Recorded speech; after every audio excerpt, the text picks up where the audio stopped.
À l'entame de sa communication, le chef de l'État, en perspective des élections législatives du 31 juillet 2022, demande au gouvernement, aux acteurs politiques et aux citoyens électeurs de veiller au respect scrupuleux des dispositions du Code électoral en ce qui concerne notamment la pré-campagne du 10 juin au 9 juillet 2022 et la campagne électorale du 10 au 29 juillet 2022. Le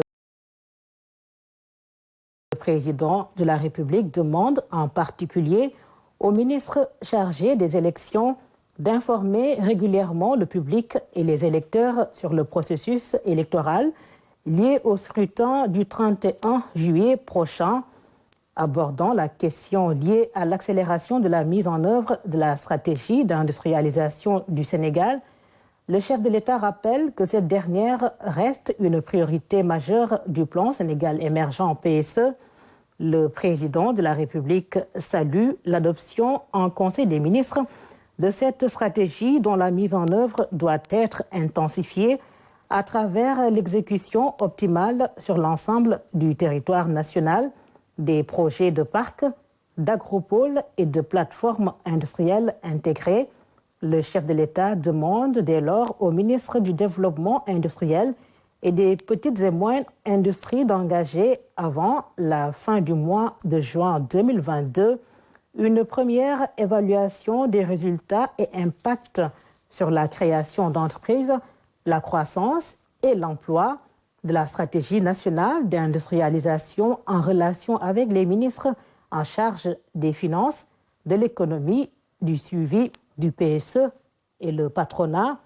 Le président de la République insiste sur la nécessité d'un positionnement renforcé et d'un déploiement optimal du parc industriel de Diamniadio, infrastructure de référence qui s'érige en pilier du renouveau industriel du Sénégal. Le chef de l'État demande enfin au ministre en charge de l'industrie de proposer sur la base des économiques actuelles. Sur le climat social, la gestion et le suivi des affaires intérieures, le président de la République a insisté sur les points suivants. Premier point, le renforcement de la régulation de l'exploitation des carrières. À ce sujet, le président de la République invite les ministres en charge des domaines, des collectivités territoriales, des mines, des infrastructures et de l'environnement à proposer dans les meilleurs délais un cadre réglementaire pour, d'une part, assurer la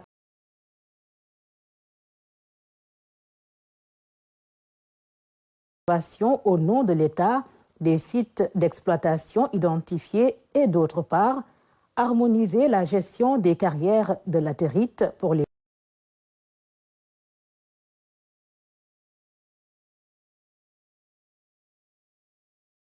publics.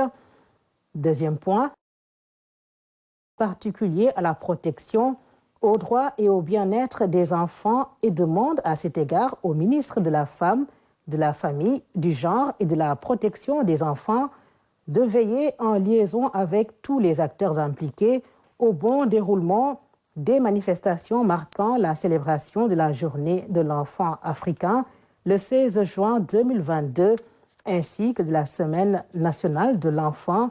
Le président de la République a clos sa communication sur son agenda diplomatique et sur le suivi de la coopération et des partenariats. Au titre des communications, le ministre secrétaire général de la présidence de la République a fait le point sur le suivi des directives et instructions présidentielles. Le ministre des Finances et du Budget a fait une communication sur le document de programmation budgétaire et économique pluriannuelle 2023-2025. Le ministre des Affaires étrangères et des Sénégalais de l'extérieur a fait une communication sur la situation internationale. Le ministre de l'Économie, du Plan et de la Coopération a fait une communication sur les opportunités d'investissement avec le Fonds des investissements publics du Royaume d'Arabie Saoudite. Le ministre de la Santé et de l'Action sociale a fait une communication sur l'audit des installations électriques et des règles de sécurité contre les risques d'incendie dans les structures sanitaires du Sénégal et sur la réunion du comité consultatif d'experts de l'Observatoire du Sida en Afrique. Le ministre de l'Agriculture et de l'Équipement rural a fait une communication sur la situation pluviométrique et sur la campagne agricole 2022.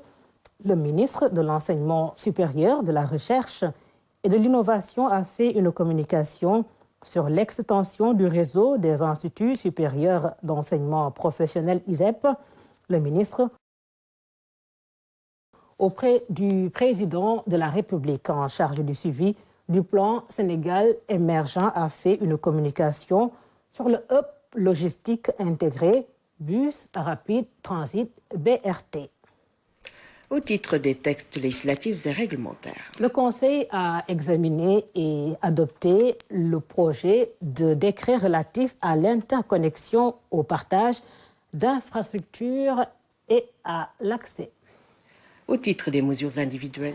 Le président de la République a pris les décisions suivantes.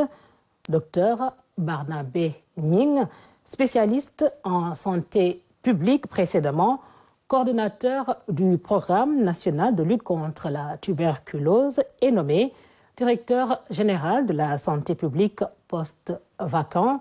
Monsieur Serigne Mbacké Diop, spécialiste en management et en passation des marchés, est nommé directeur de l'administration générale et de l'équipement au ministère de l'économie numérique et des télécommunications en remplacement de monsieur Edmond Camara, appelé à d'autres fonctions.